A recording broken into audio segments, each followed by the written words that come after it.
श्री गणेशाय नमः। एक विषय पर चर्चा करना बहुत अनिवार्य है। यद्यपि सभी इस चीज़ को जानते हैं, पुनः पुनः फिर भी इस पर चर्चा की जाती है कि हम लोग किस प्रकार के लोगों के साथ रहें। इस प्रकार की स्थिति में हम लोगों के समक्ष जिस भी परिवेश में हम लोग रहते हैं, उस परिवेश की स्थिति ये है कि कुछ अच्छे मिलेंगे, कुछ सामान्य अच्छे मिलेंगे, कुछ स्वार्थी मिलेंगे, कुछ दुष्ट मिलेंगे, बहुत प्रकार के लोग मिलेंगे और उसी में रहना है अपने। तो क्या करे, किस प्रकार का उपाय अपनाए आदमी, बहुत बड़ी समस्या है इस पक्ष पर। तो रहे तो किसके साथ रहे, संगति करे तो किसकी करे, सहयोग करे तो किसका करे। क्योंकि समाज में आजकल सहयोग के नाम पर लोग सहयोग तो लेता है लेकिन फंसा देता है, बड़ी दिक्कतें हैं।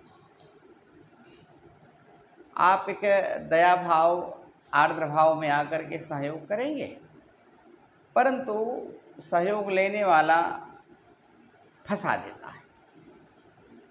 बाबा भारती की कथा हम लोग क्लास 5 अथवा 4 में पढ़े थे, घोड़े वाली, कि बाबा भारती को एक घोड़ा था, बहुत सुंदर घोड़ा, उससे सवारी करते थे और उपकार में निरंतर तल्लीन रहते थे। एक बार डाकुओं ने उनसे उस घोड़े को छीनने का प्लान बनाया। उस प्लान में इन डाकुओं ने किया क्या कि रास्ते में अपाहिज का रूप, माने पैर टूट जाना, अपाहिज का रूप पकड़ करके, विकलांग का रूप पकड़ करके रास्ते में बैठ गए। बैठ करके उन्होंने कहा कि बाबा जी, आप हमारा सहयोग करिए, हमको कहीं पर यहाँ से जहाँ जाना है पहुँचा दीजिए। इस प्रकार की स्थिति में बाबा भारती सहयोगी व्यक्ति उतर तो गए, परंतु उसी समय जैसे उन डाकुओं को अवसर मिला तो उन लोगों ने क्या किया, अपने वास्तविक रूप में प्रकट हो गए। बाबा भारती को उन्होंने कहा कि आप इस घोड़े को हमें दे दीजिए, नहीं तो मैं आपका प्राण ले लूँगा। तो बाबा भारती ने एक बहुत मार्मिक प्रसंग बताया अथवा बात कही कि घोड़ा तो ले लो, लेकिन किसी से यह कभी मत कहना कि मैं अपाहिज बन करके घोड़े को लिया था। उन्होंने पूछा क्यों? उन्होंने उत्तर दिया कि लोगों का विश्वास उठ जाएगा। वास्तविक जो विकलांग होंगे, गरीब होंगे, अपाहिज होंगे, उनका भी कोई सहयोग नहीं करेगा। इस तरह से इस घोड़े की कहानी से, बाबा भारती की कहानी से सीख मिलती है कि कभी जल्दी किसी को धोखा नहीं देना चाहिए। एक तो न जाने किस जन्म का कर्म है कि व्यक्ति भोग रहा है, पुनः उस दूषित भोग में पुनः दोष को उत्पन्न करता है, तो समझिए बहुत बड़ा उसका दुर्भाग्य है। इसलिए मानव जीवन में अच्छे पुरुषों की संगति करने की आवश्यकता है, परंतु वह अच्छापन एक दिन में समझ में नहीं आता। क्योंकि प्रथम दिन तो बहुत मीठी मीठी बातें हो सकती हैं, परंतु रहने से, उसके आचरण व्यवहार से समझ में आता है। उसके लिए अपने को भी जागरूक रहना पड़ेगा, ऐसे नहीं होगा। आपको ईश्वर ने बुद्धि दिया है, बल दिया है, विवेक दिया है, चिंतन शक्ति दिया है।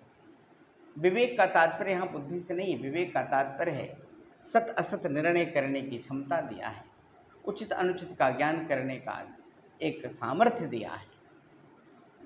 क्यों? तो उस सामर्थ्य के अनुसार व्यक्ति की पहचान करना चाहिए। व्यक्ति की पहचान करके फिर अगर आपकी आत्मा उसको अनुकूल मानती है तो उसके साथ आप रहिए। तो हमें लगता है वहाँ पर कहीं पर भी किसी भी प्रकार के जीवन में क्षति नहीं आएगी। इसी को ही एक संस्कृत श्लोक के माध्यम से आचार्यों ने लिखा, महाजनस्य संसर्गः कस्य नोन्नतिकारकः पद्म पत्र स्थितम तोयम धत्ते मुक्ता फल श्रेयम।